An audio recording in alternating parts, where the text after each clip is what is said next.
Welcome to this episode of Gray Matter. I'm Michael Krasny. I'm pleased to be with you and pleased to welcome Leo Laporte as our guest. He is what I would describe as a tech pioneer, a much admired and respected veteran host, superior in explaining technology as both a radio and podcast host, as well as an author. And he hosts The Tech Guy, where he, among many other things, where he takes questions from all kinds of callers and answers them on the spot with lucidity.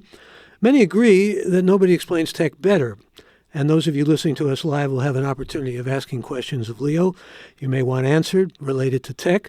We're going to try to get to as many of those as we can. In the meantime, he's the founder and owner of the Twit Podcast Network, and he joins us for this episode. And I want to extend a warm welcome to him. Welcome, Leo. Thank you, Michael. So good to be here. Good to have you. And I want to mention that we once worked together on what was not only the most long-time commercial radio ratings leader station here in Northern California, but one of the nation's most prosperous and profitable AM commercial radio stations. And we'll talk about the demise of that station later on. But now I thought we'd begin by talking about something which is very much in the news now. And in fact, the first question is related to that from the questions that you folks who are listening live are sending to us. And that is, Leo, as I said, runs something called the Twit Network. And people are saying, can Elon Musk really call himself the chief twit? No, in fact, he cannot. But he is the richest man in the world. He's kind of powerful. I don't know what I'm going to do about it. Twitter came on along after Twit, and we have a trademark for Twit. And I remember asking Ev Williams, who was the founder of Twitter. Originally, Twitter was TWTTR. And I said, Ev, you knew about Twit? In fact, I found out later he definitely knew about Twit because his previous company, Odeo, was a podcast directory, and we were featured all the time. They were all fans. I just talked to the guy who was the lead developer. He said, oh, gosh, yeah, we love Twit. So I know that Ev Williams knew about it. I said, Ev, why would you name your company Twitter? And he said, well, I didn't think either of us were going anywhere, so I figured it's okay. And it really was okay for a long time when Twitter was a social network and we were podcasting. But now Twitter has audio, they have video, So this thing, I really bugs me because I've been the chief twit. That was it's on my business card. I'll show you. Since 2007, I've been using chief twit. I mean, I don't know if you can copyright it, but I guess you could. We trademarked twit. So, well, you've boilerplated it. Is that the word? Anyway, I'm a little miffed, but what can you do? Well, you can go to court. I can do all kinds of things. I do not want to sue Elon Musk. I shouldn't say that out loud. Elon, I want to sue you. Well, what do you think this is going to do to Twitter? I mean, Twitter has been hurting with profits. We can talk about that. They've been getting less tweets and all that. But he's talking about putting people like Kanye West and Donald Trump, I guess, back on Twitter, make total free speech. Yeah, Kanye's already back. He hasn't tweeted yet. I don't know if he can, but his account is visible. So there was a great article this morning in The Verge by Nilay Patel, friend, something to the effect of welcome to hell, Elon. Elon's got a real Hobson's choice here. On the one hand, he spent $44 billion, some of it his own money even, on a property that's nowhere near worth that much. He way overpaid. Everybody knows that. And he has promised to his investors, and I'm sure to himself, to somehow recoup that money. Otherwise, what's the point? Maybe I don't know. Maybe he's being. He says he's a benefactor to all humankind. He actually compares himself. He says he's going to help humanity. That's why he's doing it. To Gandhi. Yeah. No, I think he wants to make money. He's a businessman. It's going to be very hard to do that if he wants to stick to his other thesis, which is free speech. And this is what Nilay's point was. Advertisers, in fact, he says the products of Facebook and Twitter and all social networks, Instagram, the product isn't the engineering, the software. The product is their moderation. What they do is shape the content so that you, as a nice person, come there and enjoy it and makes you happy and you want to come back. And advertisers don't want to be on a platform that's evil and ugly and disgusting. So you need to moderate it. So if he wants to make money on Twitter, he's got to moderate it. But he's saying, oh, no, let free speech rule, well, that's a recipe for losing a lot of money. He's also saying, I'm not going to have a hellscape here, to use that word hell again. Yeah. He used well, it he can't do himself. both of those things. So Nilai's point is he's stuck. There's no good play for him at this point. He's either going to moderate it, get advertising, but lose, and you know how the right is. They will turn on him. The knives will come out within 24 hours if he starts moderating it. So he's going to lose that, and I think he really wants them to like him. Or he doesn't moderate it, and he loses all revenue. It's not a good position. Well, it prompts me to ask you a question about, someone like Musk, who not only SpaceX and Tesla, but now Twitter, he's in a class all by himself, like you said, the richest man in the world. But how much I was thinking about, tech titans and how much they really control. They get criticized from the left and they get criticized from the right, and they have the knives out on both sides. Yeah. And they have to ask the question, how much really power over policy do they have? They have power over our minds. They can grant you that in our hearts. Any billionaire has power over policy in this country, right? Of course. But they even more than, say, Bloomberg or people like that. I don't know if that's the case. I think as long as you have enough money to deliver it in black bags to members of Congress, you're doing okay. Is that the medium of delivery now? Yeah. Well, for a long time, tech, especially famously Google, eschewed having anything to do with D.C. and politics. They realized, about 5 years ago, that was kind of a big mistake, and they moved in big time. And so they pump a lot of money into Washington right now. I think Elon, so there's different kinds of tech ownership of media. There's Jeff Bezos buying the Post. Probably doesn't influence it too much. There's Laurene Powell Jobs, who owns The Atlantic. Right. Certainly does not influence it, but I'm sure wants it to stay a little left of center.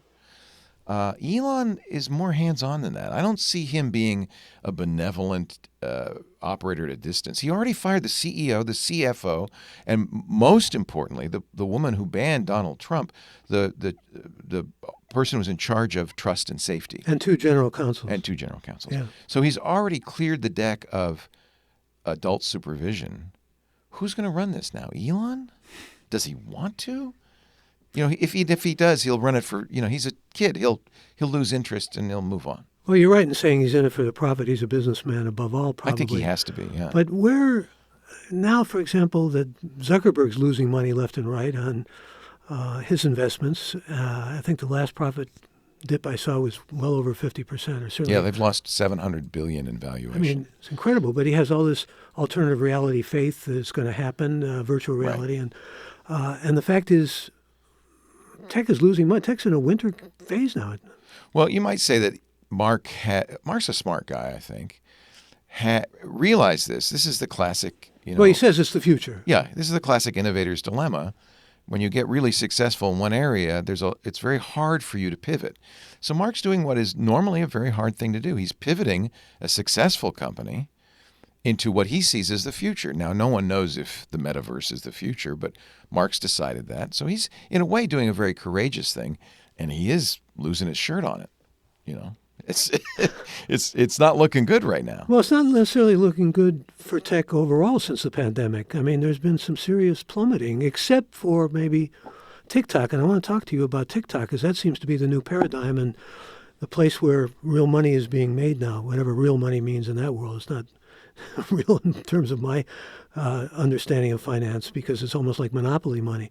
But I'm trying to get a hold of what's happening with TikTok, particularly all this criticism of Chinese control about TikTok. Where do you see that? So one of the things that's happened, in my opinion, is we've shifted. In the early days, the thought of social media was you follow your friends, people who have something interesting to say. This is the model for Twitter. It was the original model for Facebook. That's kind of gone by the wayside. What now has happened is that it's really about content. Ultimately, we just want to sit and watch TV. So that's what TikTok is TV that you swipe up when you get tired of that and you go to the next thing and the next thing and the next thing. It's what Facebook wants to be. It's what YouTube is. Twitter isn't. But the dating apps are too. Yeah, right. Swipe left. So I think TikTok has done better than anyone at figuring out how to keep people engaged for hours at a time. So much so that if you watch TikTok for too long, and I'm sad to say I've reached that point. A guy will come on and say, hey, you might want to take a break, get a drink of water, take a nap. You've been on a long time. They literally say that. But this is a social dilemma too, isn't it? I mean, yeah. it's playing on our minds. And, I just read an article in Wired about the necessity to find out how our minds are hacked and do something about it. Yeah. Well, there's some concern that the metaverse will even be better at that, right? You put on this helmet, and now, we control the horizontal, we control the vertical. You're really at the mercy of Mark Zuckerberg or whoever runs the other end. Mind Forged Manacles, to use William Blake here. But we are kind of, all the studies seem to indicate that what TikTok is doing is using billions of people, all this. I know you don't like artificial intelligence, but they're gathering data, more and more data all the time, and it's data based on, sound like Carl Sagan, billions and billions of people who have been tested. So they make you look at a screen. You look at a screen and you think, I'm going to not look at the screen so long, but they keep you there and keep you there, and they can manipulate you in so many different ways. We've always had that feedback loop. Rember the vast wasteland of TV.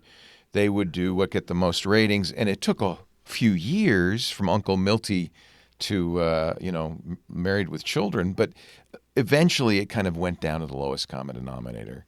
So there was this kind of slow feedback loop. Well, all the tech's done is really make that be an almost instantaneous feedback loop. So they know immediately what gaming discovered this years ago. In World of Warcraft, the mechanism of the game, you play in a virtual world where you're, some sort of barbarian or a knight, and you go on raids. And what they got was feedback as they observe what you're doing about what loot that you gained, what made the raid more compelling, what made it more sticky is the term they use, more engaging. And they optimized this in a very tight loop. Well, that was 10 years ago. And you did have at the time. We've advanced a lot since then. Well, you remember, though, at the time there were scare stories about people. There was a guy in Korea who died because he couldn't go to the bathroom because he was playing World of Warcraft for so long. So TikTok is just kind of the current iteration of that thing. I think it's really easy to look at this stuff and say, well, that's terrible. But, remember the moral panic over television. And, this is just what's happening. I don't know if it's terrible. I think what will happen is at some point, and I see this happen with some people, certainly it's happened with me, people push it away and go, yeah, I'm losing my life to this. I don't want to do it. It levens out. Yeah. But then you have somebody like Yuval Harari saying, gee, I didn't know I was coming out of the closet as a homosexual until I was 21, but at 14, they could have controlled me in a certain way and discovered my homosexuality by the way I move my eyes. No more poker face. Right. But this is a guy who meditates 20 hours a day, so I'm not, I don't know if he's the perfect example of this. I don't think the goal of any of these companies truly, and I guess you could say maybe TikTok could be at some point under the control of the CCP. But ultimately, the goal of all these companies is to keep you on the company, so you see on the platform, so you see the advertising. But what about what Fox News says, that TikTok is run by the Chinese government, therefore Fox News is the perfect... They have separate algorithms, they have separate apps, right, for TikTok. The Fox News is the perfect example of media manipulation. And it's old school. It's a television network. But they have done more to warp the minds of America than TikTok ever did. It's a little bit of the pot calling the kettle black there. Roger Ailes has more power than the Chinese government. Absolutely. And so does Rupert Murdoch. Yeah. Right? Right. Let's go to some questions for you. The first thing was about the title, and this is actually from Cape Town, South Africa. Hasmuth Galjar, he says, I've listened to McBreak weekly since 2007. Who's your most memorable co-presenter in that era? Scott Bourne, Martin Mann, Frederick, others? Frederick's done very well. He just sold This Week in Photography to SmugMug. Good on you, Frederick. I think Merlin Mann was always the guy who... There were a couple... So Scott Bourne was one of the names mentioned. He was famous because he was a host. Alex Lindsay was there as well with me. He was a host who knew that Apple was going to do an iPhone. This is back in 2006. I know they are. And he said, they're going to do an iPhone. I know they are. And he said, and I'm going to make an iPhone vest. I am going to have so many iPhones.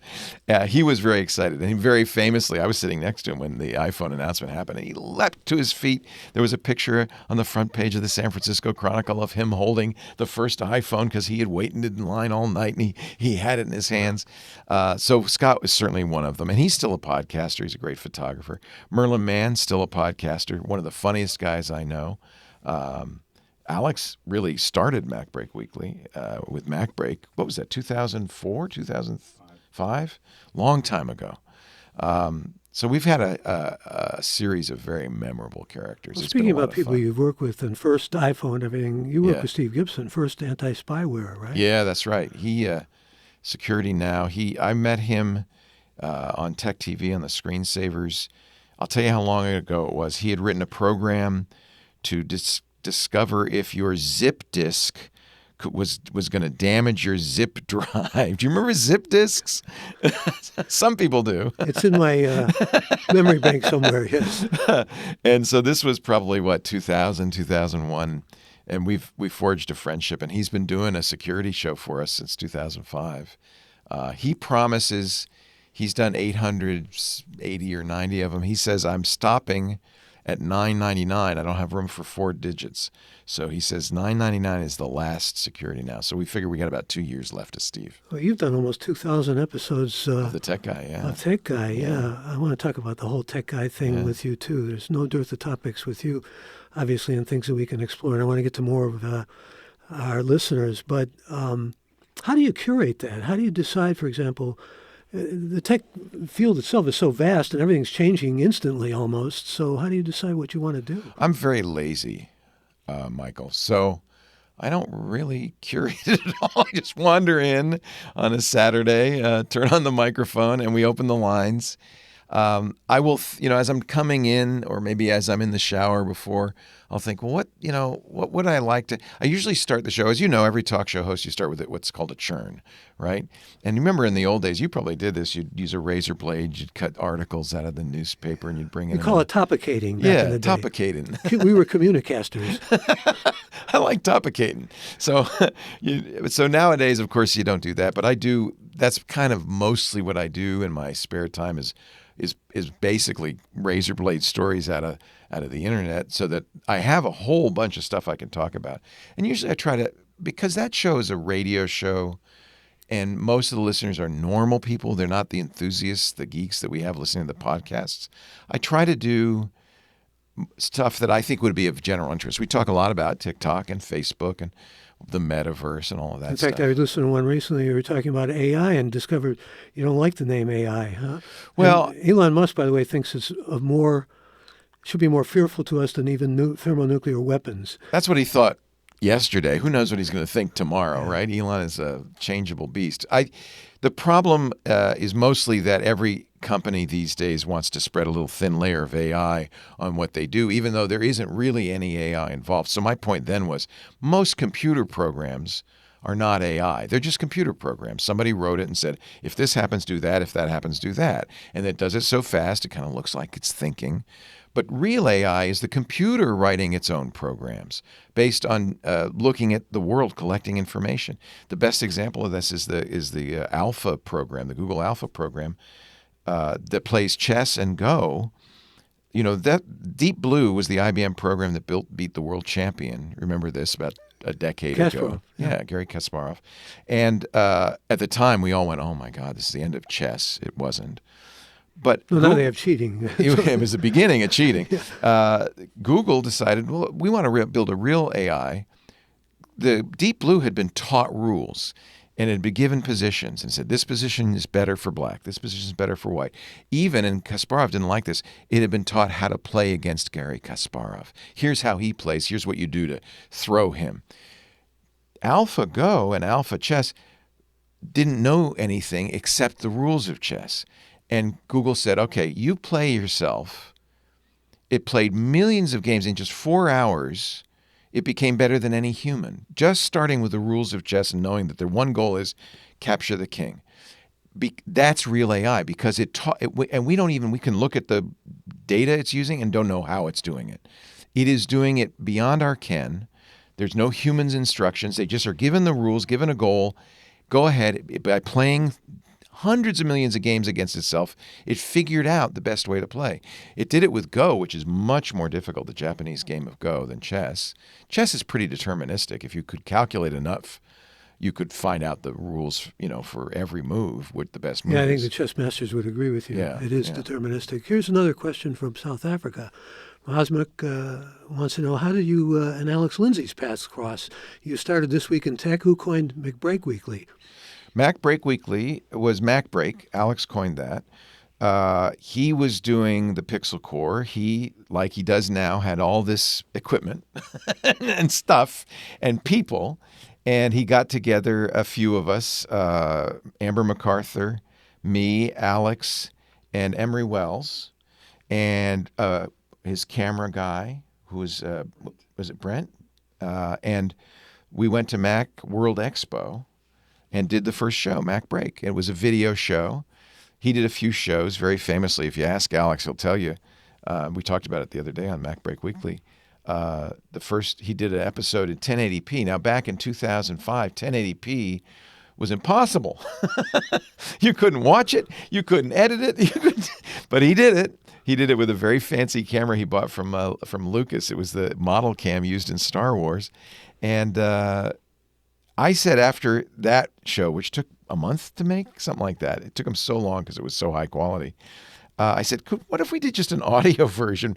I'll call it Mac Break Weekly because it can come out weekly now. And you keep doing the video. So he kept doing the video. He came up with an Mac Break. And I said, we'll do an audio partner show called Mac Break Weekly. Alex was always on it. He's been on it from the very beginning. And that was 2005. It's been a long time. There's a question from Mexico City. Wow, this is great. This You is get Javier Alfaro. all over the world. Thank you for the questions. Famously, Ian McKellen said, quote, "This is not why I became an actor moment after working purely on green screen."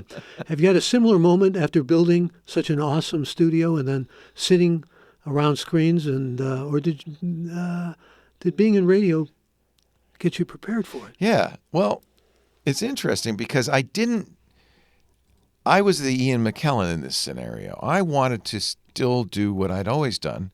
Radio is very simple. It's you and a microphone. It's great, isn't it? It's the best medium ever. Love it. Couldn't be better. And you left a possible career as a Chinese historian to go into radio, right? No. That was not going to happen. So I just decided, but one of the things I hate about radio studios, KGO was like this, they're sterile. And they got padding. They're kind of like this, frankly. And I decided I didn't want to be in a radio studio. I wanted to be in a place I wanted to be. And so I did it that way. And we were able, using good microphones and stuff, to make it sound as good as a radio studio. So I was the opposite. I was like Ian McKellen. I said, I want it to be like radio. And it is true, especially during COVID, that more and more of our guests were not in person. But I have to say, it's kind of like VR at this point. You do a lot of your guests over Zoom. Yeah. It's almost like they're there. I see them. It would be nice if they would be in the same room. I came up here just so I could be in the same room with you. Yeah, and I appreciate you being here. Yeah. And I think it's better that way. People listening to this episode may appreciate a little more learning about the tech guy, because I mentioned the Chinese history at Yale. You dropped out of studying Chinese history. That was never going to happen. But built this podcast empire. Now nobody would have associated podcast empire with Petaluma, but there we have it. But that's the beauty of it. You can do it anywhere. Exactly. But I wonder how things took place. How did you become the tech guy? I mean, talk about the genesis of that. So I was a general purpose talk guy. I'd worked at KNBR in San Francisco. They were transitioning from kind of a middle-of-the-road music station into more talk. And so when I started working there in, I think it was 87, I would play a song and then I might interview somebody for 5 minutes. It was getting more and more talky. Eventually, I got it down to one song an hour. It was pretty much talk radio. So I kind of forced this transition with the approval of management, I guess, into that. Then I went to work for KGO, a real talk station, KSFO and KGO, real talk stations, and did talk. But it wasn't, it was when I was at KNBR, and this was probably 80, I can't remember, maybe 84, 85, actually. I started, the program director came to me. I was doing the midday show and said, we've got this guy. He's really big in Sacramento. His name is Rush Limbaugh. And we're going to take you off the middays. Rush has just started syndicating. We're going to put him in. But good news, we're not going to fire you, which was pretty good news. I just had a kid. We're going to give you the weekends, and you're going to do a show about real estate, a show about food and wine, a show about cars, a show about home improvement. Literally, I did 9 hours a day on Saturday and Sunday, and I was announcer guy. You were razoring a lot of articles. Yeah, no, I wasn't the expert. So it was like the Carey brothers doing home improvement and Ray Brown doing real estate and that kind of thing. And I was just an announcer guy. And I said, okay, I can do that. I have to do that. But I've been talking on my regular talk show to this guy named John C. Dvorak, who's a very well-known computer columnist. I had been writing for computer magazines well before then, for 10 years at least. So it was a hobby for me. Can we do a computer show? The programmer director said, no one wants a computer show. That's a terrible idea. I said, well, I'd like to do all these others. Just give me 1 hour for John and me. And I don't know why, but they relented, because it really is like foreign language programming, even to this day. But imagine in the mid-'80s, like nobody knew what we were talking about. No, like I said, you were a pioneer. You were way ahead of the learning curve. I remember, just to change anecdotes here, and then I want to go to more of our listeners, but I thought I'd do a show when I was at KGO, and I want to talk with you about KGO. I thought I'd do a show on golf. I never played golf. I didn't know much about it. But Why did you want to do that? Well, I thought, this would be a test of my acumen. Can I learn about golf and because somebody had offered me a golf professional to be on the show. Perfect. So I thought, why not? I heard from the then program director, nobody cares about golf. And then soon after that, I read it was the most popular sport in colleges. He was so wrong. He says, young people don't care about golf. They know things so well. I ask you, though, about KGO, because I don't want to get too local here because we're heard all over the world. But the fact of the matter is, this is one of the biggest, most successful radio stations, as I said earlier on. We were both a part of it. So sad. Yeah. It's sad, and yet at the same time, it's a metaphor in many ways for the takeover of digital. What's the future, if any, of terrestrial radio as you see it? Well, I don't blame the owners of KGO. It was a great radio station when you and I worked there. It was world famous, really, certainly nationally famous. It won all the awards, and it was just a traditional news talk radio station. You talk about the current events of the day. They had very good hosts. That's what makes a good talk radio station. They had a very good general manager, Mickey Luckoff, who really understood the business, and they were owned by not a radio company, but by ABC. They were owned by a network, which understood the value of news. And, I imagine they made money in those days. What happened was... Made a lot of money, actually. Yeah, I would guess. Yeah. What happened, of course, was the laws changed. Was it under Reagan? Maybe it was under Clinton. The laws changed, and suddenly, the rules used to be one company could only own 2 or 3 stations in a market, because we want diversity in the market. The laws changed, and you could own as many as you want. And so what happened, of course, is 2 or 3 companies basically now own all the radio stations in the United States. So that was problem number one, right? No more diversity, big cost cutting, syndicated content, no more local hosts because they're expensive. A Michael Krasny, a Ron Owens, that's expensive. So they brought in hosts from like Rush Limbaugh, who was expensive, but not nearly as expensive, and generated a lot more traffic, a lot more revenue. But ultimately, what really has killed it is the internet, of course, because people want to listen to what they want to listen to. I've always felt like the biggest advantage radio has over the internet, and we were talking about this before the show, is live and it's local. Live and local. And the podcasts really aren't. We do ours live. You're doing it live right now, but it's not really live and local. It doesn't have that same... When you were listening to Ron Owens on KGO, he was talking about what's going on today in San Francisco. You don't have that anymore.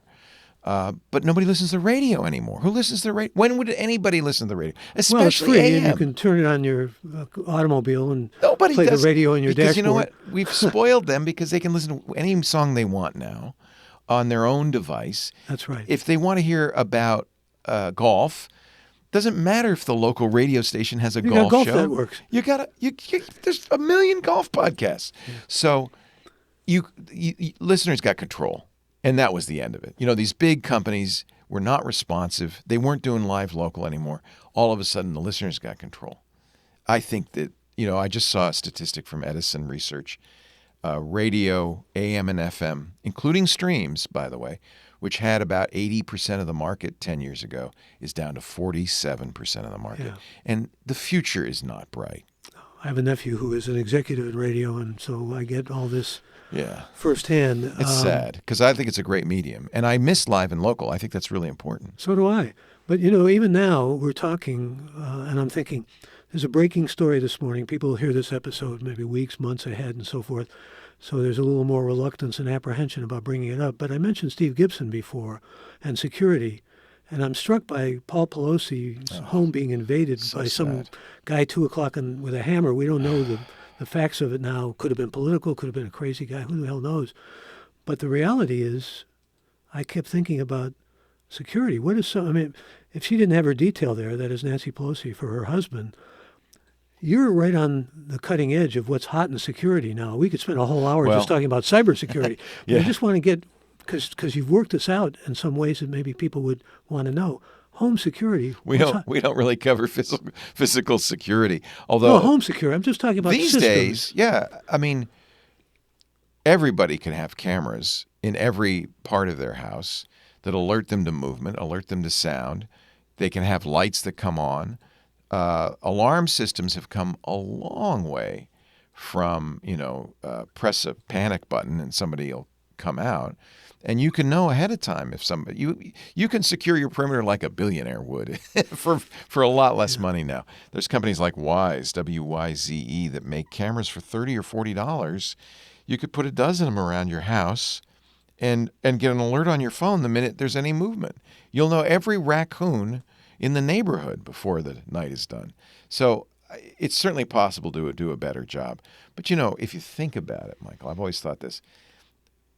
Locks on our doors, closed windows, those are more like serving suggestions. They're not really secure. They just say to the world, don't come in. But if somebody wants to come in, it's not going to stop them. And that's a big problem. I don't want to have to put bars on all my windows. Nobody wants to live that way. But the truth is, the key to all of this is not law, but norms. The thing that keeps somebody from breaking down your door is not the law, it's the norm. The norm that you don't break down doors, that door means don't come in. And we are in an era of norm busting par excellence, thanks to Donald Trump and just kind of after COVID, this kind of sense that, it's all for me and me for one, me for me. American individualism taken reductio ad absurdum. Yeah. Yeah. Well, we got lots of people who don't want to break in, but want to come in and talk with you. Or the door's wide open. Kenneth Jones from Seattle says, we think this computer thing might just catch on. What do you think?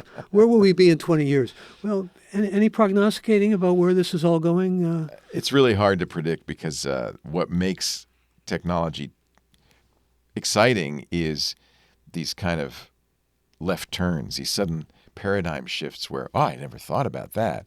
And so it's very often the case. They call it thinking out of the box, right? Out of the box. Yeah. And it's very often the case that somebody like Mark Zuckerberg who says, well, I think it's going to be the metaverse, is completely wrong because you can't really look that way. I can tell you what I know will happen. It's been happening. It's been the biggest trend in computing for the last 20 years is computing moving to the edge.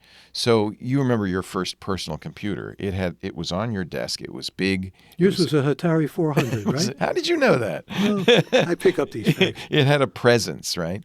Now you have computers everywhere. In your microwave, in your toaster oven, in your bed. I have a computer in my bed that knows if I'm tossing and turning and changes the temperature in my bed. So you have computers everywhere, and that's going to just snuggle increase. with it? I snuggle. Yeah, it's cute. That's actually the trend that's going to continue because with miniaturization, with mass production, it's gotten so cheap. You can put that Atari 400 in a $20 camera now. And so you're going to see computers at the edge. Interfaces as a result have to change because I don't have a keyboard and screen on all of those computers. So right now we're controlling them with a main central computer, but you notice your voice is becoming much more important. I think you'll be talking to your environment in new and exciting and interesting ways. Now, some people are worried about having microphones all over the house, and so we're going to have to solve this privacy issue.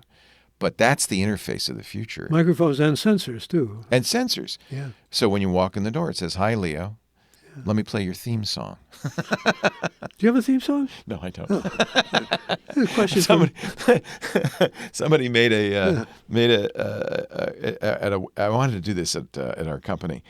He put a computer that noticed when an employee's phone joined the Wi-Fi, and of course, as a person comes in the door, and it would play his theme song as he came in the door, and every employee had a theme song because the ambient system knew you had just arrived. That's brave new world a little bit. Here's James Babbitt, though, from San Diego. Says, what positive outcomes have you had, you and your network had from the COVID pandemic? We were well prepared because we were already doing so much stuff remote. Many of our, as I was mentioning, many of our guests were on Zoom. Actually, before that it was Skype from day one, because being in Petaluma, we almost had to do that. Nobody was local. So that wasn't such a big transition for us. The hard thing for us was people not being in the office, and they're not coming back. And I think this is kind of a trend nationwide, is people aren't anxious to come back to the office. Think of all those tech campuses. What's happening? Empty. They're empty, right? So, it's sad when I see old line companies forcing employees to come back because, well, that's how we've always done it. But that's the old Henry Ford industrial model of work, and it's not going to be that way going forward. So I think we were well prepared. We were kind of already somewhat in that. What I miss is we used to have live studio audiences all the time, and I really miss that. That was something that I improved on talk radio because KGO is famously locked down. They'd had a shooting in the 80s, and they were very locked down. You couldn't have people in the studio, but we would have people come in the door. Shooting was in the control room, and Jim Dunbar had been there, it was terrible. Famous name in radio, and somebody just came in. He was getting messages in his head or something like that. Yeah, it was a madman.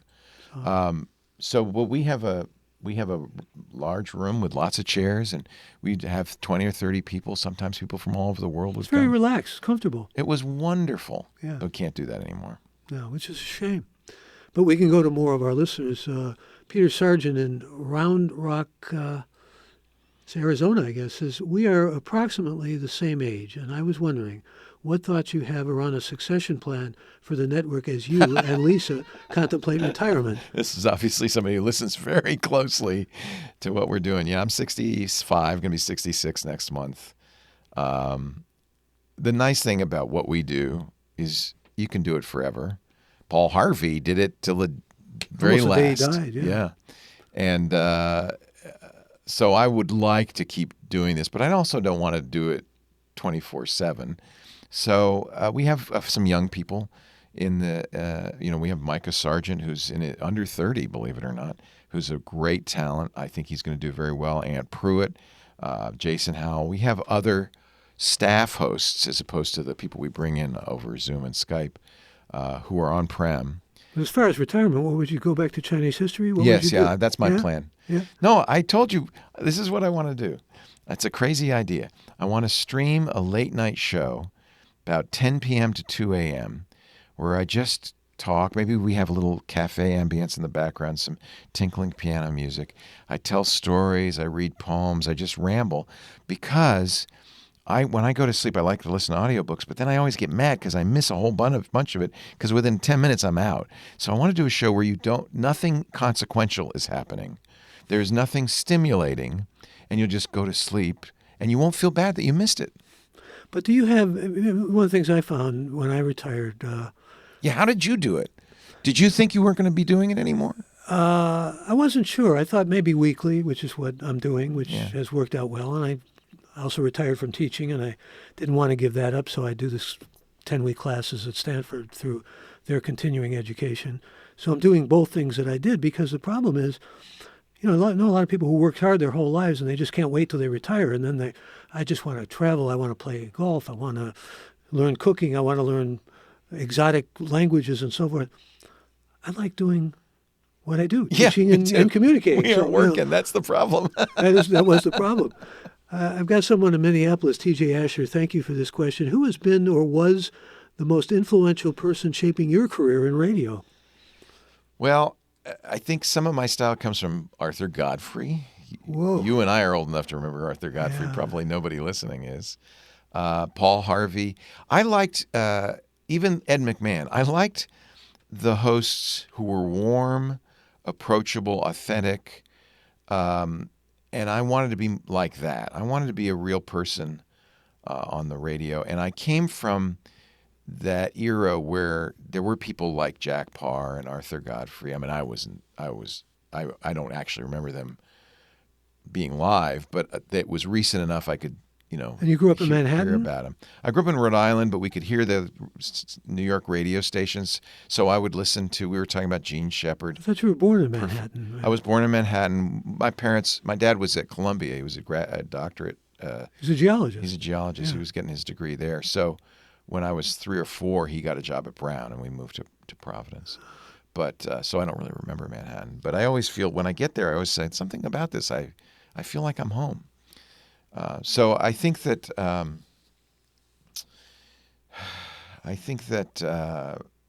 I don't remember what we were talking about. Well, the question was who influenced you. Who influenced me? You answered it very bountifully. Thank you for that, Leo. I gave you many influences. And we're going to go to Brooklyn, New York next with Mike Good. Edwards. After all your experience, if you had to redo your studio, what would you do differently? First studio was a little bed and breakfast, and I was up in the attic. People thought it was my house. It wasn't. It was up in the attic, and then eventually we metastasized through that whole bed and breakfast, and it was quite nice. And the room I ended up in was wood paneled. It was just it felt really great. And I had always been told that the key to a good show is a sense of place, that you know where it is, even if it's not real. You kind of know where it is. It's not in space. So I always wanted to create a real sense of place.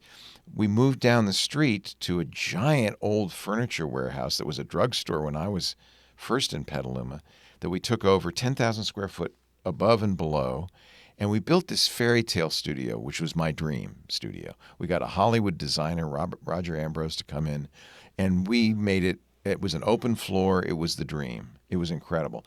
I said, because I was inspired by City TV in Canada, where they had an open office plan, and every desk had a drop for a camera and microphones, and they could move it and just go to that desk, plug in, and now that reporter is on the air from his desk. So that was, and I even went to City TV and toured it and took notes and thought about how to do this. That's what I wanted. Turned out everybody working in the office hated it because they were always on camera. They hated it. And some of the audience hated it. I remember when we first opened, somebody said, I just saw somebody walk by behind you while you're doing a show with a spoon in his hand going to lunch. And I said, well, yeah, that was the point. We had windows on the street where you could see cars going by. I loved that. We couldn't stay there. They sold the building out from under us. Turns out it was a pyramid scheme. The woman who did that is now in jail. The government owns the building. We moved to a kind of tilt-up, kind of boring place. We turned it into as cozy a place as we could. And it's still pretty cozy. But that was my dream, was that we called it the Brick House. It was a beautiful, beautiful place. It's nice to realize your dreams and also points out and highlights just how important your surroundings can be in terms of what you want to present aesthetically as well as in terms of content. I mean, here we are in this great room. We look like we could jam here. There's a lot of liquor. There's guitars surrounding us. I just want to give people a picture. But there's no video, right? Right. Yeah. So you'd have to clean it up just a little bit if there were video, I think. But other than that, maybe put the liquor away. We go to Oregon City. Nathan Cashian joined us. Nathan, thank you for this question. Who are the interviewers you look up to? You've already said that, or to some extent, maybe you want to amplify it, or perhaps have tried to emulate early in your career. Actually, I want to talk to you because you're one of them about this, because I think interviewing is very interesting, different kinds of interviewers. And I admire your style more than... So there's people like Larry King, who famously would never prepare, never read the book, and would just fire these rapid questions. Tell me about this book. Yeah, tell me about it. What's your point? And then there are interviewers like Terry Gross, who is, I think, somewhat of fresh air on public radio, who's, I think, sometimes over-prepared and asks extremely lengthy questions sometimes because she's over-prepared. Yeah. And so I'm trying to find, and I think you're really a better model for this, because what I want to do in an interview is have a conversation. And what I think the most important thing is to listen to the person you're talking to, because they give you clues about what they want to talk about, and they give you a hint about where you want to go. And if you're too prepared, and I hear Terry Gross do this a lot, unfortunately. She's a great interviewer, and I love her interviews, but I hear her do this all the time. I hear the person she's talking to drop a hint, then I go, oh, just follow that. And she's going to her next question, which she has written down in front of her. And I think you're good at that. I think you're very good at a conversational style. Well, it's good of you to say, and thank you. I think my next book is going to be on interviewing and conversation, because there is a kind of thin line between the two, I've always felt. And you can't necessarily be over-prepared, but the real key, people always ask me, is there any kind of dollop of wisdom you have about it? Listen. Yeah. You listen to what the person you're talking to. And, but you should read the book. I always read the book as much as possible, or at least. Yeah. But, people looked at that kind of strangely, like... no, you got to listen. The whole Larry King axiomatic thing that you don't read the book, you just come in with your basic curiosity, always seemed almost like violating some sacred commandment to me. Well, if the person's going to be there with you, you should know the person's You should work. know why they're there. Exactly. There's always material in there that gives you it's like following a thread. It's like pulling a thread off a sweater. You're looking for those little bits that you can pull that thread, because that's where the gold is, right? You should do a book on this too. I mean, No. I have thought a lot about it though, but I love interviewing. It's my favorite thing to do. Yeah, so do I. And I do a lot of it still in this retirement phase. I will read your book. Actually, I work. You know the name Ken Dykewald? No. Head of Age Wave. He goes to Davos all the time. He's done some original kind of gerontological research into. He said, I said, I don't want to write a book about interviewing. I'm a literary scholar. That's my background, He said, no, I think you've got that book in you. During the pandemic, we did 10 Zooms, and he drew me out. He was a great interlocutor. I mean, part of his job was to get the book out of me, and he really did the job. Well, I hope Let's get some write more, that book. I do. I really do. Some more of our listeners in this. This is Michael, who's joining us from Springfield, Virginia. Michael Alessino, and thank you for the question. As the owner of a successful podcasting network, have you ever seriously considered selling the Twit network? If not, why not? I'd also like to tell you, now that we're doing a podcast, if you could also answer Michael's question, but also answer a question that's been bugging me. Where do you find the capital when you're in the pod? I've decided there are probably as many podcasts in America now as there are firearms in homes. I think so. It's very close. It's not a bad It's a line. 1-to-1 correspondence. It'd be a good Herb Cain line, right? There's another name from the past. Yeah. But, to Michael's question first. You ever thought So we about never selling? had any investors. And the only reason I could start a podcast is because as a radio guy, I had a lot of radio equipment lying around. So I had the equipment, which was the only capital investment. Podcasting is cheap. So we were able to start doing it that way. And then we've just bootstrapped. The first few years, I said, I don't want to take ads. I'm only going to take donations. And it was never enough to really grow past one show, basically. So in year 3, I think, we started doing advertising. And that really was a very good move. I didn't want to do the 19 minutes of an hour. By the way, the other thing that killed radio is 19 minutes of ads an hour, which is the FCC limit.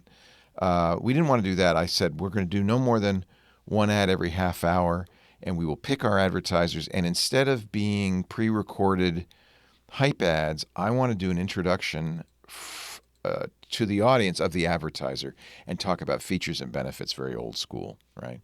And but that's worked well for us. So that was what gave us the wherewithal to build that studio and to add more shows and stuff.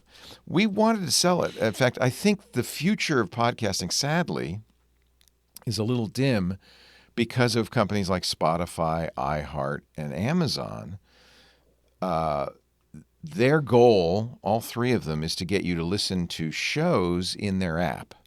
And there's a very simple reason for that. If you listen in the Spotify app, they know who you are. They have your credit card. They can gather all the information. They know exactly what you listen to. They have all the data that Facebook and Google sell to advertisers. And that has become the drug that advertisers these days want. They want all this demographic information. It's debatable whether that's valuable, but they think it is. So these companies are basically taking podcasting out of the realm that it was in when I started, which is an RSS feed where we gather no information. We know nothing about the audience except maybe that you downloaded the show, but we don't know who you are. They want to move that into more of the domain of, surveillance capitalism. And what that means is advertisers are pulling away from into true independent advertisers, podcasts, into this sphere. It's going to get harder. It is already much harder to sell ads than it used to be. And so we realized this a couple of years ago, just before COVID, unfortunately. We realized this and we started to look for partners. We realized the future for independent podcasts is not bright. Unfortunately, nobody wanted to buy us. I can't figure out why. So we did. We hired somebody and we shopped ourselves and we talked to all the big companies. I think the biggest problem was it was mostly me doing the shows and I'm old. It was about a slice. It was tech. And when we started talking about this, the big thing were true crime podcasts. We weren't sexy, or celebrity podcasts. We just weren't sexy. So we never were able to find a buyer. We gave up on that because COVID really put the kibosh on that. Nobody was doing anything in COVID. I think at this point, if somebody like you said, should I do a podcast? I think your model is probably the correct model, which is member supported, because I think advertising is going to go away, and I think it's sad. Independent podcasting is going to be very difficult. Although I know, you work with Ron Owens, his wife, Jan Black, former anchor KCBS, has a podcast with her daughter that's an Apple podcast. And they promoted it, and they did very well by her and her daughter. I know it's reaped some really good rewards in terms of finance, but they have a lot of downloads. And, the key, they say, in terms of podcasts, if you have a certain amount of downloads, you go to the advertisers, and the advertisers come to you. Yeah, it's not so much true anymore because advertisers, you charge by, just as radio does, by cost per 1,000 impressions. So how many downloads you have is very important. You have too many downloads, you're expensive. Advertisers really, really want to know what's the demographic, what's the geography. So more and more you're seeing advertising inserted, direct insertion, programmatically based on demographic information, just like you see on Google and Facebook. And that's the future. And the kinds of advertising I like to do, which is me introducing you to a product that I know about, is just as old-fashioned as Arthur Godfrey. Almost, isn't it? Yeah. Yeah. Well, Gray Matter goes all over the world. We're going to go to more of our listeners. Dan Huber joins us from Erie, Pennsylvania. Dan, thank you for this. He wants to know, the shows on Twitter are more than podcasts. They take me back to the ZDTV days. Yeah. What makes Twit so different than podcasts? Well, because we did do video very early on, and I always kind of thought of it as, I don't know, in commercial radio, everybody you meet wants to be, someday, like my goal is to own a radio station. And I kind of did that. But it wasn't, there's no tower, there's no license, there's no transmitter, but it's like owning a radio station. And then it became like a little tiny TV station. And it all comes back to what I was saying, which is that sense of place is important, I think. And truthfully, a podcast audio is fine. That's all people really have time to listen to. The advantage of the video, though, even if they only watch it one time in 10, is they kind of now in their minds can see you and see that sense of place, and you become more of a friend. TV is very powerful. There's something about it that makes people think you're their friend. Radio is powerful because it's intimate. It's a theater of the mind. But it's theater of the mind, and you can walk down the street and not get recognized. But if you are on even the stupidest TV show, you're a major celebrity all of a sudden. There's something about it. And so what I wanted to do with Twitter is to combine both. I wanted that personal intimacy, that connection. I didn't want to be a celebrity. I didn't want to be distanced, but I wanted you to feel like you were sitting across from me. I always wanted our shows to sound like we're at a bar and you were sitting and listening to a great conversation. And that way, radio is almost a more intimate medium. It is more, because I'm in your ear when you're doing radio. Exactly. Right? And television is the passivity of watching the screen. Yeah. And nowadays, McLuhan said it was a hot medium, and Yeah, exactly. The old hot, cold medium. Yeah. Marshall McLuhan and all that. Yeah. There's another person joining us. This is Robert Scholge from Los Angeles. Says, what future technology is Leo most excited about and why? Um, I'm kind of a funny guy in that respect. I'm learning. I love to code, and I use a programming language that is as old as I am. It's called Lisp. It was one of the first programming languages, and I use Emacs, which is an editor that predates personal computing. It's so old. So I like kind of this vintage stuff. I think probably the phone is in some degrees the kind of the perfect instantiation model of a computing device because it's always connected, it's always on. It's really kind of, we've taken it for granted now, but it's really kind of amazing what the smartphone in our pocket does. You got everything there. It's all there. Yeah. So I think that's probably the best technology. I just got the new Oculus Quest Pro, which is Meta's $1,600 VR thing. And I've been very skeptical about VR, still am somewhat. But I have to say, I've been playing with it. There's this game where you go out and you get in an elevator, you go up to like the 100th story of a skyscraper, and the elevator opens and there's just a plank going out over the street. And you're in your room, you're standing on your carpet, you're completely safe. I could not bring myself to walk out on that plank. It was terrifying. So there's something going on with that virtual thing. I don't know what that is. That might be an interesting When you're thing. talking about the smartphones and all, there's talking about aging before, and I love this bit that Wanda Sykes does, who's a brilliant comic. Oh, I love her, yeah. And she's on her phone, and she's saying, I can't understand where I left my phone. I haven't been able to find it. She's standing there with the phone in her ear. It looks like having your glasses on your head, right? Exactly. I always think that we've had virtual reality since movies. That really the best motion pictures, because they combine sound and pictures to create emotions, and you forget you're in a theater, you're really there. That's virtual reality. That's real storytelling. So this putting a thing on your head is kind of dopey. But I do think there's going to be improvements. I mean, already motion pictures are more enveloping than ever, right? I mean, you really are there. You old enough to remember how excited we were at CinemaScope? Oh, yeah. I remember going with my grandma to see Circus World, and it went all the way across. Those 3D movies where they come out of the screen? Yeah, no, I didn't get into those. House of With the Wax. red-green glasses? No, I didn't. Vincent Price. Well, they started bringing him back recently. Michael Slade. And it was a failure, right? That's right. It didn't make it.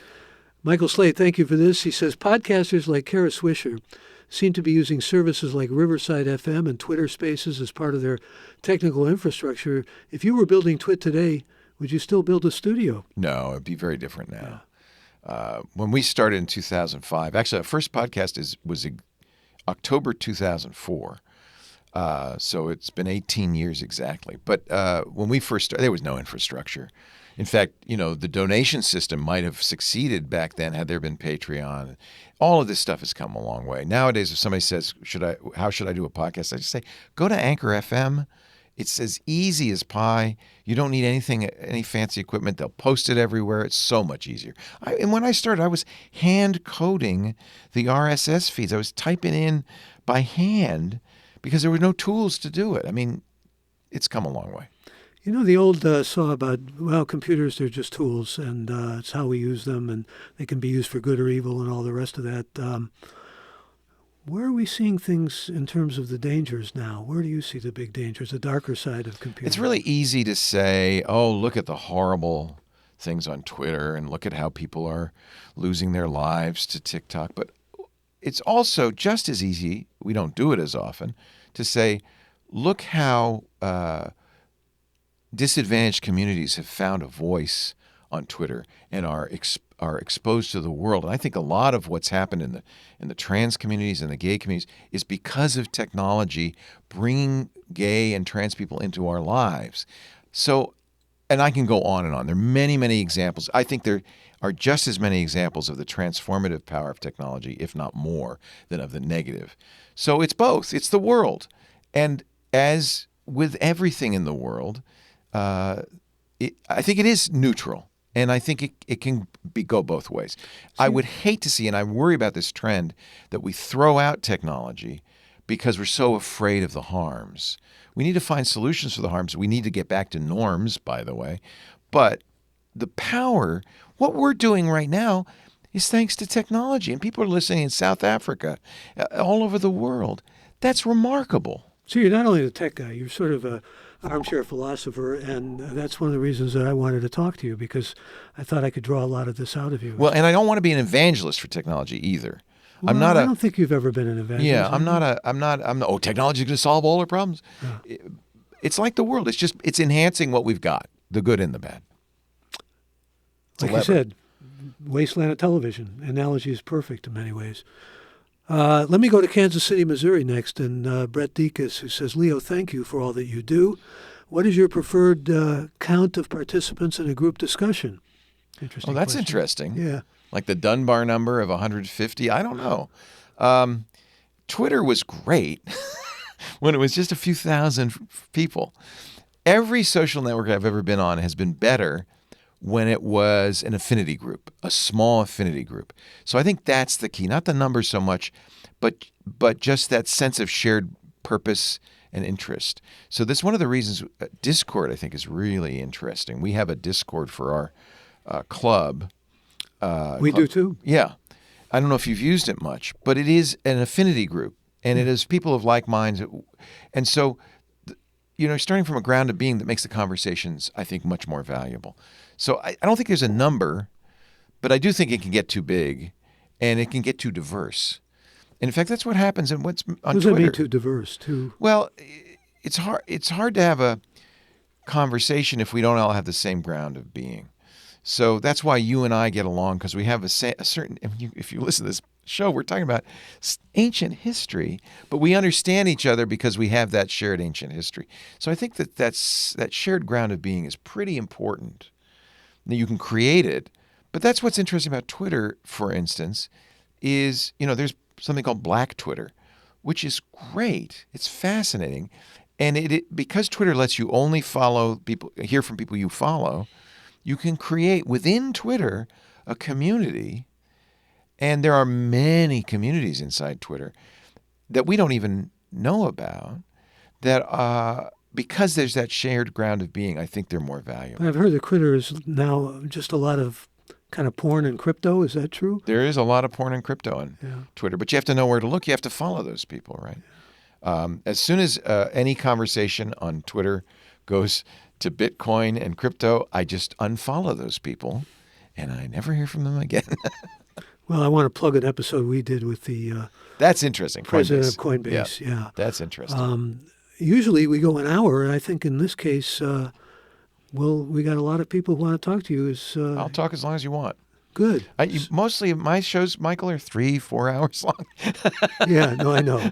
I'm used to that hour, but I don't have to be bound by it. It's not straitjacketing. That's what happens. Especially I get to talk to people like you. It's a pleasure. nice. James Babbitt from San Diego says, you perform many great characters and accents. Have you performed on audiobooks from Audible, or you plan to do anything like that in the future? I think in retirement, so I wanted to be an actor. The Chinese history was a side a dead end alley. But I always wanted to be an actor. And I went to Yale thinking that they had a great acting school. They did. Robert Brustein and all that. Yeah. It's the graduate acting school. And when I got there, undergraduates, it's really a literary major. Yeah. You're studying plays and dramaturgy. You're not acting. So that's when I kind of said, well, maybe I'll do Chinese. But I did find the campus radio station. And what I found out is really, I don't know if I'm a narcissist. I don't know if I need attention, but I like to perform. And so radio really did scratch that itch for me for a long time. And it did because it wasn't me. It was more two-way. I really liked talk radio. Mm-hmm. It wasn't me up on a stage declaiming. It was a conversation. I really it's the interactivity. It's the sort of thing. You remember Jim Eason from KGO days used to say, you write a letter to the newspaper, maybe they'll print it, maybe they won't. If you're listening to a news talk station, you can get on and say what you, as long as you get past the screener. Yeah, let me tell you what I think about. So I think that when I retire, I probably will do audiobooks. And I want to do them where there's lots of characters so I can do all the voices. Maybe you could also do a little stage acting. Have you thought about that? For a while I toyed with the idea of, I thought, I was never going to make it in Hollywood as a young man because I'm not a leading man, but they need older actors who are willing to take smaller parts. So I thought maybe I could go down and audition and get those old character parts. I don't think I'll do that. I think I'll do the audiobooks. That sounds safer. And a little theater. I did a lot of theater when I was. I had a program director in radio at KNBR, Rick Sadel, who said, you should take improv because there's something not clicking. You're not real. So I went and I studied acting. I took improv. I fell in love with it because that was my first love. I think it did make me better at radio. Biggest part of improv is listening, right? And it rekindled that love of theater.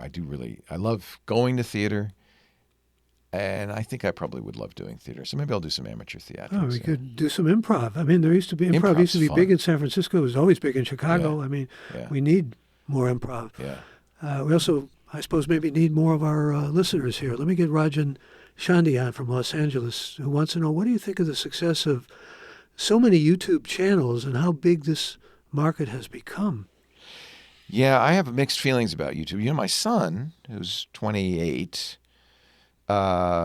is doing really well on. He's a TikTok chef, 2.1 million followers. Wow. He's been able to parlay that into success on YouTube. So I've had to moderate my opinion of YouTube for a long time. I really thought, this is not good. This is people, and he does this too, really, playing to the algorithm, not to the audience, because the algorithm is what makes you successful on YouTube, and it's what makes you successful on TikTok. And once you realize that, you stop paying attention to the audience, you pay attention to the algorithm, and you start. So, for instance, and you'll see this now everywhere on YouTube, it turns out if the thumbnail of your video has you making a face like, with big letters and exclamation marks, you get more downloads. So everybody does that. And I think it's cheesy. It's a nice word for it. Yeah. So I have mixed feelings about it. What's great about it is it gives anybody an opportunity to do a show. And there are some amazing people doing really great stuff on YouTube. The most successful people on YouTube are the ones making faces. You know, Mr. Beast, who is the #1 guy on YouTube, is now raising money at a valuation of $1.5 billion. And the whole way he got his audience was giving away money. And I don't know about you, but in radio, I always thought the cheesiest thing you could do in radio is have a giveaway, to have a contest. Advertisers always saying, can you give away some more stuff? And I said, no, I don't want to buy an audience. To me, that's the same thing as playing to the algorithm. I want the audience to get value out of what we're doing. But it was the way they used to do radio promotion. You know, I mean, not only literally giving away money. Buying an audience. Yeah, exactly. The first 20 people who call will get a $100 bill or whatever. I hate that. And they would do it, by the way, nobody knows this because you couldn't tell anybody, during sweeps week. Yeah. Because that's when the ratings were being done. So we knew, 4 times a year it's sweeps week, that everybody's going to have a diary and write it down. So you would do all this stupid stuff. You're playing to the diary, playing to the algorithm. And those Arbitron ratings were so kind of shaky to begin with. Terrible. They were weird. Just the so-called empirical way they did things. Well, that's another thing that killed radio is they went from having listeners write down what shows they'd listen to. And by the way, this is why Rush Limbaugh did so well, because he had devoted listeners who would go into the diary and write Rush Limbaugh, even if they didn't listen. You remember Lee Rogers from KGO? Pardon me? Yeah, Lee Rogers said to me, SF Weekly has best radio host.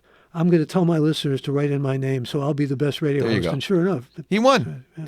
So then Arbitron went to a people meter where they actually measured it. And every radio station in the country's ratings plummeted. We are going problem. Back to ancient history here. But I have to ask you, because you mentioned TikTok again, does it concern you at all that they have a different video that they show in China from the video they use here? They have a different algorithm. They have a different app. They're separate. Well, they don't have Facebook in China. They don't have Twitter in China. That's right. It's a very controlled media environment. And I'm not at all surprised. Makes a lot of people nervous, not to necessarily bring Fox News into this again, because I have reservations like you about Fox News and serious concerns. But they say they have to abide by the Chinese government's rules. I think that's a straw man, and it's a little xenophobic. I think we are being manipulated, absolutely, by Roger Murdoch, by Mark Zuckerberg, soon by Elon Musk. There are enemies at home that are probably more effective than the Chinese Communist Party.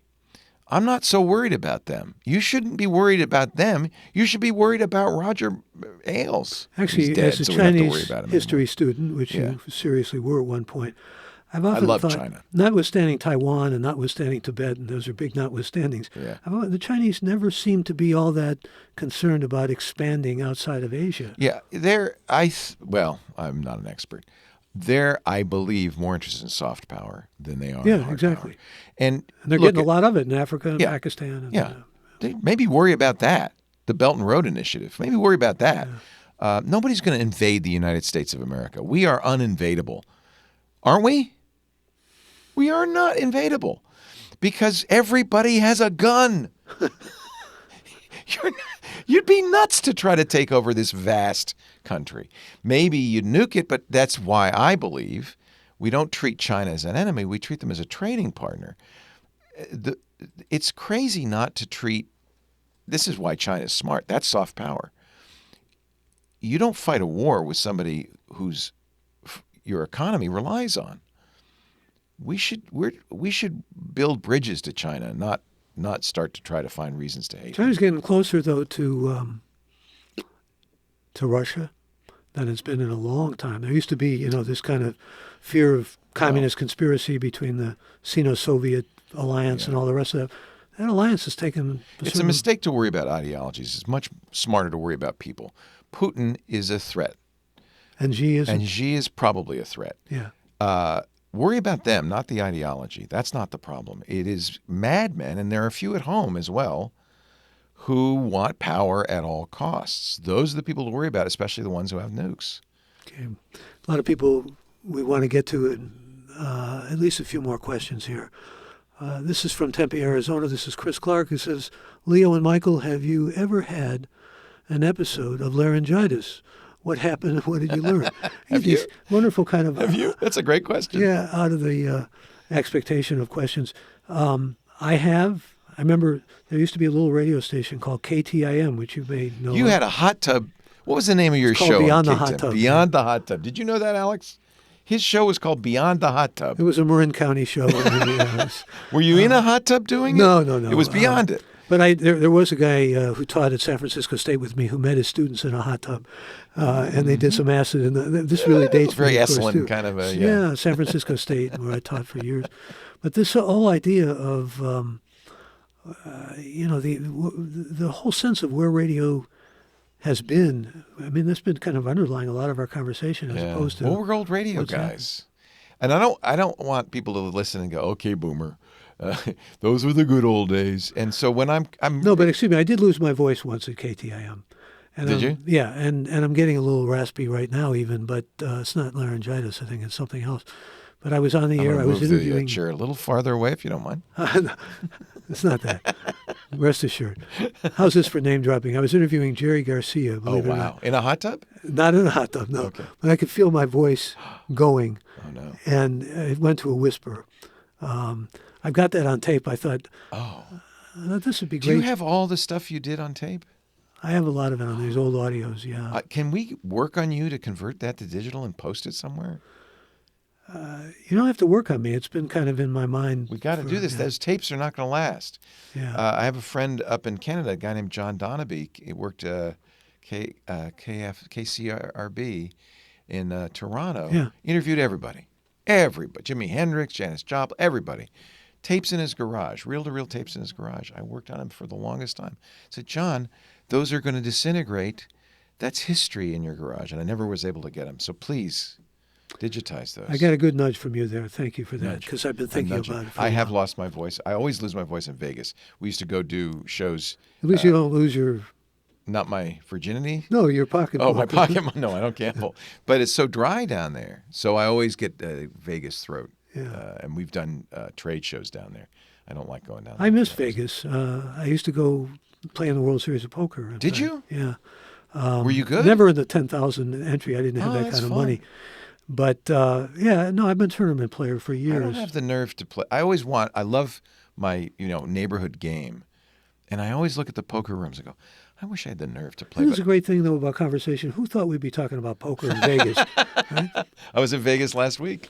Were you? I love it. It's so much fun. But you couldn't talk because of your throat, right? Well, I try not to sing. Yeah.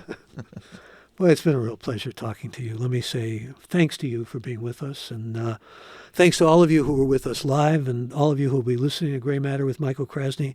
An important reminder for those of you who you know and who you respect and who you care about, let them know about Gray Matter and let them find us and let them join our unique and growing membership, our community of listeners. Simply go to graymatter.show. That's all you need to do. Thanks to all who joined us live, and thanks again, special thanks to Leo Laporte. I'm Michael Krasny. Bandwidth for Gray Matter is provided by CashFly at CACHEFLY.com.